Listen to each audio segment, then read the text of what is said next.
Hello guys, welcome back to the channel. Today we will be going over why I think the Xbox One Series S, Microsoft's smaller new generation console, is perfect for a high schooler like me. Now, I've gone over in previous videos in the past that I will be making this video, and now here it is today.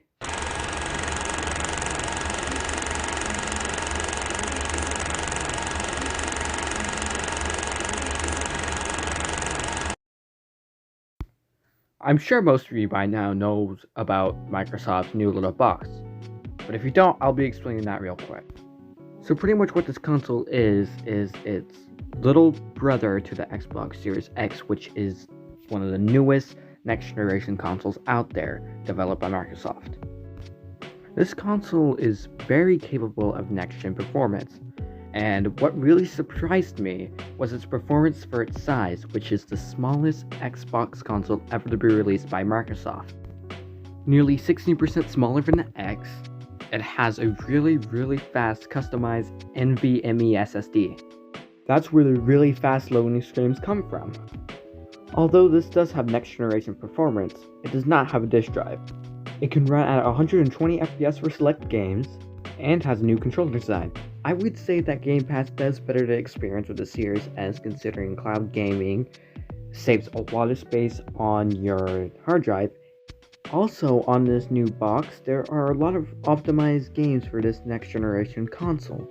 That means they will run better, they can run at 120 FPS, or break that 30 FPS cap that the Xbox One has on select titles. The specs are 1440p resolution up to 120 FPS, ray tracing, variable rate shading, variable refresh rate, ultra low latency, a 512GB SSD, 4K streaming and media playback, and 4K upscaling for games. Even comparing the size of the Xbox Series S to the Xbox One S, you can see a huge difference. The size of the Xbox One S was small when it came out, but now it just looks like a behemoth. Because of this very small size, it can fit in just about any setup. If you actually take a look here, in this setup right here, it fits perfectly. As you can see, it looks like it fits, but on the back there, it's standing on a TV stand, and since it's got little cooling ventilation in the back, it's not going anywhere where that TV is. This side not only blocks the heat from the back, but it also blocks the heat from the intake fans on the side of the Xbox. And we do not want that, making this almost better in any setup. Now that we got size and specs out of the way, this is going rather for budget and not preferred games or platform. I don't care what games on them as long as I can play games. I've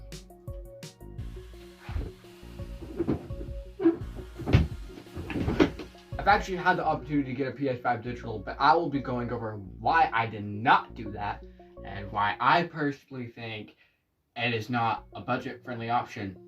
And if you are going to get a PS5, go with the disc version of it.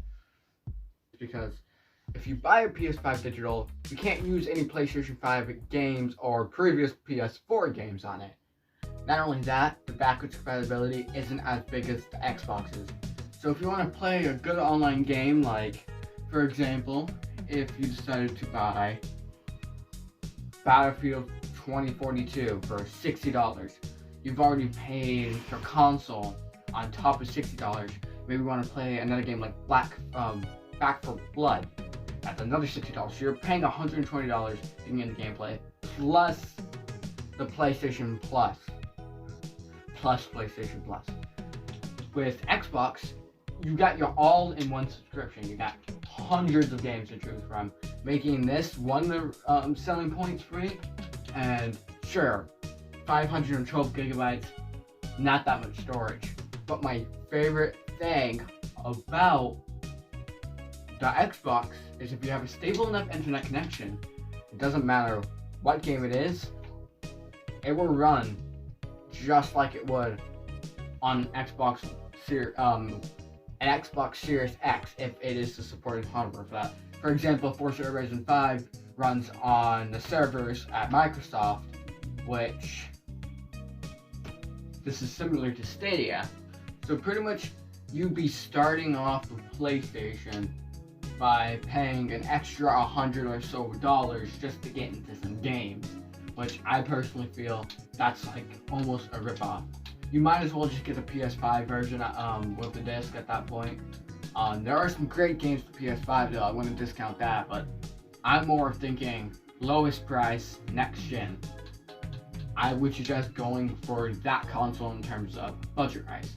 Now, performance rise, you would think, well, PlayStation 5 Digital, that's going to be a lot better because of the teraflops that are...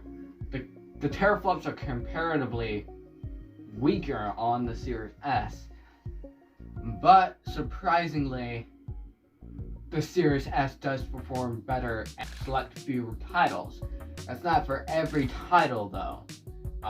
For example, if this can run at 120 FPS on certain games, but PS5 may be capped, they may be able to run it better, but it really comes down to how you program your software and how you work around with the console itself. And also, you really have to think about how to optimize games. Optimization is key with these consoles. Like, even though this is not installed in my console, and if I were to be playing this on my console, even though it's big, so like I said, storage is a problem for me personally because of this. It would almost feel exactly the same. I'm also playing on a 180p monitor, so I really don't see much difference in terms of 60 and 30. So this is probably 60 and it's not even lagging. You can actually see how smooth it's running right now for streaming. Like, I'm gonna jump on 3, 2, 1. No latency whatsoever. I actually really enjoy having Xclouds due to the fact that it's $15, and hey, with $15 getting this performance, like the console itself was $300. I paid that price, but only $15 to get into like the full game experience is quite a deal changer. I would also say, if you heard the recent news about how Activision was bought out by Microsoft, and you really love Call of Duty, you're gonna want to start, but you still want to keep PlayStation. If you get a new generation PlayStation 5, somewhere down the line, you can get a Series S, and sure, that might not be your main console, but you'll be able to get those few games, those few exclusives. It's a really good way to dip your water into the Microsoft ecosystem. I would suggest getting this even if you do have a PS5, if you are a Call of Duty fan. I save hundreds of gigabytes just using Xcloud. Like, a lot of these games, I don't even have to install a single game on this console. And if I didn't do that, I would pretty much ask why I even got this. But I got it because of the performance. Let's just say Halo Infinite. Sure, this game is good, but I don't want to install it. It's pretty big, 70 gigabytes. I would just play this over the cloud. For example, games like Call of Duty Warzone, that's one of the games I have on here because it is like going to be impossible for me to get that on the cloud. Microsoft Flight Simulator isn't on the cloud, and I like that game, so I have that installed. And a few next-gen games that you cannot play on the cloud are on here. That's mainly what that's used for. Have an Xbox, I would say if you have, it goes both ways, like how I said before. If you have a PlayStation 5, get an Xbox Series S if you really want those exclusives. And if you have an Xbox Series X, I would go with a PlayStation 5 Digital later down the road if you want one. Games like Spider-Man PS4 or Marvel Spider-Man is coming on the PS5 in 2023. You're going to need a PlayStation 5 for that, and some people don't want to pay an extra $200 or $100 just getting a new gen PlayStation 5 to play that one game. Might as well go for the $300 option, or $350. I think you get my point by now. I really feel like this is the better deal in terms of budget, better deal in terms of size, and better deal in terms of pretty much loading. Like, it loads so quick to the point I could be in and out of a game in just seconds. Also, quick resume feature. Let's just say you're like me. You're in the middle of playing a game. You just realize you missed a Google Classroom assignment. You go make it up real quick. You go back to that game. Potentially when you are away, your sibling or your family, somebody, went to go play a game. You can easily go right back to that game. No problems. You won't have to go and fight like, you shut up my game type of thing. And it's really quick. So like, even if you don't have anybody else to play, you just pause it, go quick resume, load back up. It's like 3 seconds, like 4, 6, 30 seconds for me to do that with. It really is a useful feature that people usually overlook. I was just not overlooking it. I overlooked it myself until I realized just how much time it saves you. Loading screens are fantastic. Price is fantastic. So there you have it, guys. The reason why I think the Xbox Series S is the best console for a high schooler such as myself.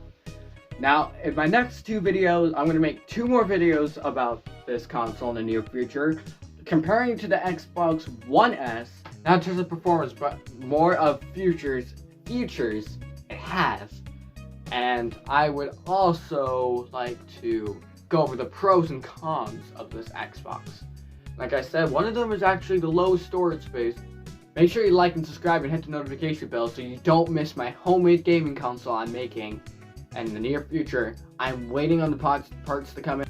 My hopes is that it's going to be my first big video, and if it does go well, I'm going to end up making multiple versions of them, give them away. I'm going to give them away too. So if you really want to see it, make sure to like and subscribe so you can support my channel and get it recommended to the algorithm so we can all see this happen. I want to see this channel grow, and I want you to be there with me. Let's make it happen, guys. Thank you for watching.